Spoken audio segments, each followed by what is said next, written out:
Saudara-saudari terkasih dalam Kristus, hari ini Senin 18 April 2022 dalam Oktav Paskah. Bacaan dibawakan oleh Irene Santi, Mazmur dilantunkan oleh Lucia Andri, dan renungan ditulis oleh Made Sinta. Selamat menekuni Sabda Allah.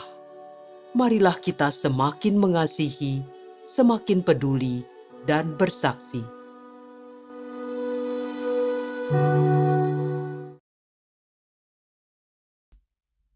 Bacaan dari Kisah Para Rasul bab 2 ayat 14 dilanjutkan dengan ayat 22 sampai dengan ayat 32.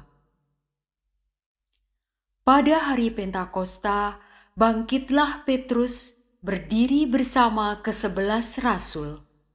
Dengan suara nyaring, ia berkata kepada orang banyak, "Hai kamu orang Yahudi dan kamu semua yang tinggal di Yerusalem, ketahuilah dan camkanlah perkataanku ini. Yang aku maksudkan ialah Yesus dari Nazaret, seorang yang telah ditentukan Allah dan yang dinyatakan kepadamu dengan kekuatan, mujizat dan tanda-tanda yang dilakukan oleh Allah dengan perantaraan Dia di tengah-tengah kamu, seperti yang kamu tahu. Dia yang diserahkan Allah menurut maksud dan rencananya, telah kamu salibkan dan kamu bunuh dengan tangan bangsa-bangsa durhaka. Tetapi Allah membangkitkan Dia dengan melepaskannya dari sengsara maut, karena tidak mungkin Ia tetap berada dalam kuasa maut itu. Sebab Daud berkata tentang Dia, "Aku senantiasa memandang kepada Tuhan. Karena Ia berdiri di sebelah kananku, aku tidak goyah. Sebab itu hatiku bersukacita dan jiwaku bersorak-sorak, bahkan tubuhku akan diam dengan tentram. Sebab Engkau tidak menyerahkan aku kepada dunia orang mati dan tidak membiarkan orang kudus-Mu melihat kebinasaan. Engkau memberitahukan kepadaku jalan kehidupan. Engkau akan melimpahi aku dengan sukacita di hadapan-Mu."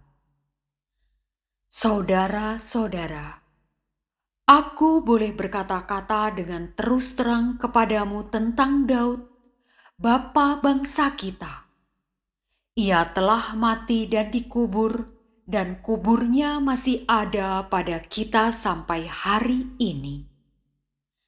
Tetapi ia adalah seorang nabi, dan ia tahu bahwa Allah telah berjanji kepadanya dengan mengangkat sumpah bahwa ia akan mendudukkan seorang dari keturunan Daud sendiri di atas tahtanya.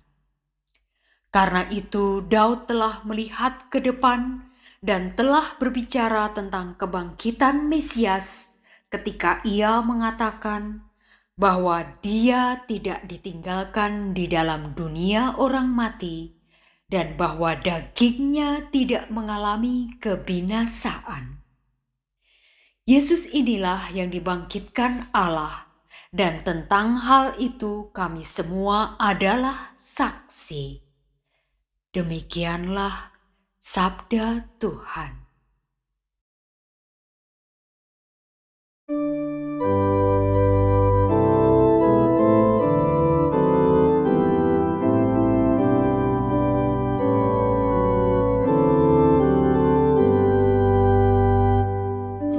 Jagalah aku ya Allah, sebab padamu aku berlindung.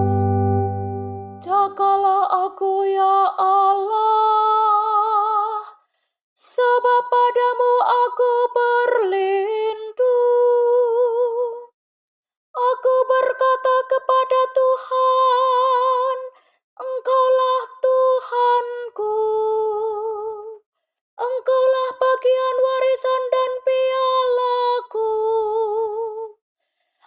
Engkau sendirilah yang meneguhkan bagian yang diundikan kepadaku.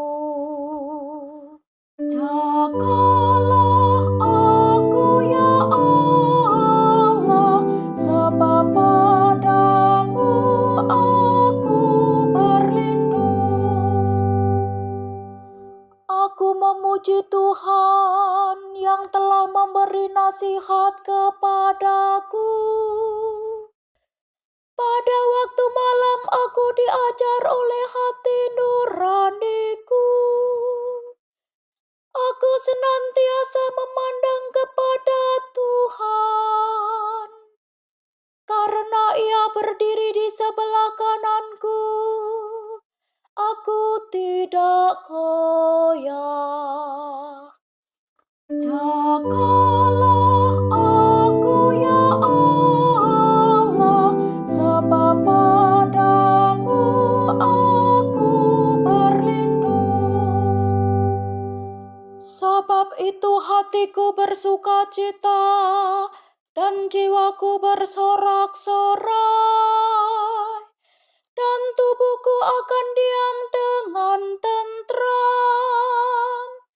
Sebab Engkau tidak menyerahkan aku ke dunia orang mati, dan tidak membiarkan orang kudus-Mu melihat kebinasaan.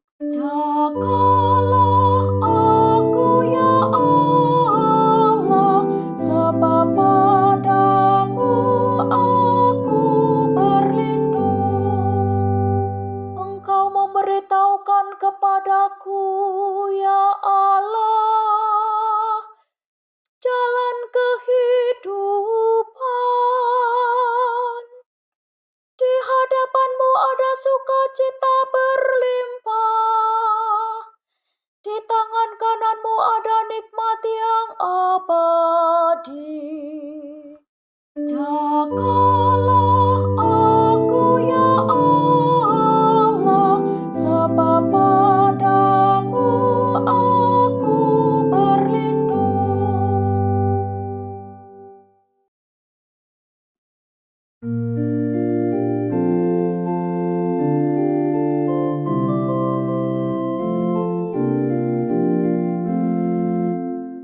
Alleluia, alleluia, alleluia. Inilah hari yang dijadikan Tuhan.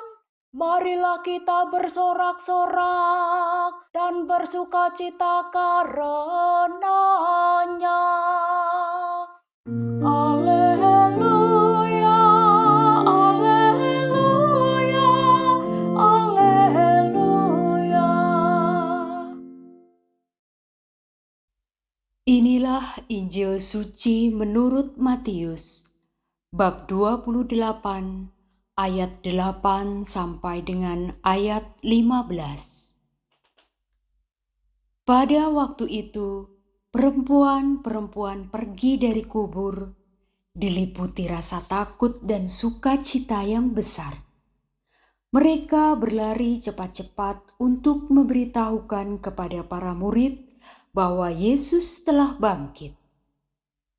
Tiba-tiba Yesus menjumpai mereka dan berkata, "Salam bagimu." Mereka mendekatinya, memeluk kakinya, serta menyembahnya. Maka kata Yesus kepada mereka, "Jangan takut. Pergi dan katakanlah kepada saudara-saudaraku, supaya mereka pergi ke Galilea, dan di sanalah mereka akan melihat aku." Ketika mereka masih di tengah jalan, datanglah beberapa orang dari penjaga makam Yesus ke kota dan memberitahukan segala yang terjadi itu kepada imam-imam kepala. Dan sesudah berunding dengan tua-tua, mereka mengambil keputusan, lalu memberikan sejumlah besar uang kepada serdadu-serdadu itu dan berkata, "Kamu harus mengatakan bahwa murid-murid Yesus datang malam-malam dan mencuri jenazahnya ketika kamu sedang tidur. Dan apabila hal ini kedengaran oleh wali negeri, kami akan berbicara dengan dia sehingga kamu tidak beroleh kesulitan apa-apa." Mereka menerima uang itu dan berbuat seperti yang dipesankan kepada mereka. Dan cerita ini tersiar di antara orang Yahudi sampai sekarang ini. Demikianlah sabda Tuhan.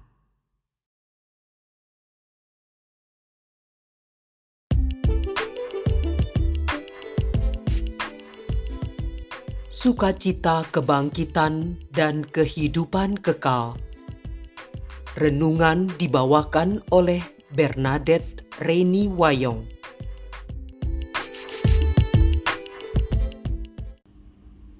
Shalom saudari-saudara terkasih dalam Kristus. Pada bacaan pertama, Petrus berkhotbah kepada orang banyak yang berkerumun pada saat peristiwa Pentakosta, yaitu turunnya Roh Kudus kepada para rasul. Ia memberi kesaksian mengenai Tuhan Yesus yang mereka salibkan dan bunuh, yang telah lepas dari kuasa maut dan dibangkitkan oleh Allah.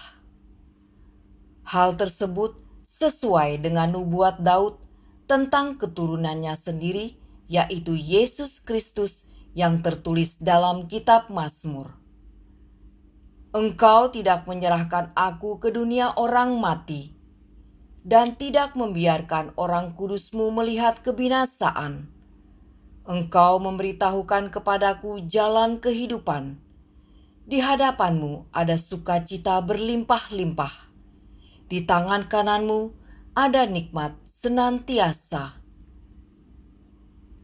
Bacaan Injil hari ini melukiskan sukacita besar yang dirasakan oleh Maria Magdalena dan Maria yang lain saat menengok kubur Kristus yang sudah kosong dan bertemu malaikat yang menjelaskan bahwa Kristus telah bangkit dan meminta mereka menyampaikan kabar gembira tersebut kepada murid-murid Tuhan Yesus.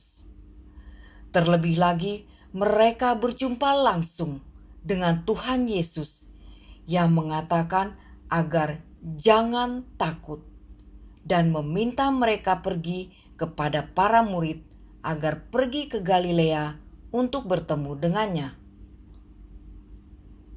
Saya terkenang akan almarhum Papa yang selalu bersemangat dan penuh sukacita pada tiap minggu pagi saat menunggu kehadiran prodiakon yang mengantar komuni kudus. Ia sangat memperhatikan saat prodiakon membacakan Injil dan menjelaskannya dalam homili singkat. Saya selalu terkesan pada saat hosti diunjukkan, Papa berkata dengan khusyuk, "Ya Tuhan, saya tidak pantas bila Tuhan datang pada saya. Tetapi bersabdalah saja, maka saya akan sembuh." Papa saya percaya bahwa kesembuhan yang sejati ada pada kehidupan kekal bersama Kristus. Ia adalah anak domba Allah yang wafat untuk menghapus dosa kita dan bangkit agar kita dapat beroleh hidup kekal bersamanya. Masih banyak orang yang belum mendengar kabar sukacita misteri Paskah Kristus. Ada pula yang sudah mendengar, tetapi memilih untuk tidak percaya. Seperti para imam-imam kepala yang mendengarkan kesaksian dari para serdadu penjaga kubur Tuhan Yesus. Semoga semakin hari semakin banyak orang yang mau bersaksi, dan Roh Kudus memberikan rahmat agar semakin banyak orang yang percaya dan beroleh keselamatan kekal. Marilah berdoa. Tuhan Yesus yang baik, Aku sungguh bersyukur atas kebangkitan-Mu yang mengalahkan kuasa dosa dan maut. Sungguh besar kasih-Mu yang sudah menyelamatkanku dan seluruh umat manusia. Jadikan aku saksi-Mu agar selalu memberikan harapan dan sukacita kepada orang-orang yang kutemui. Amin.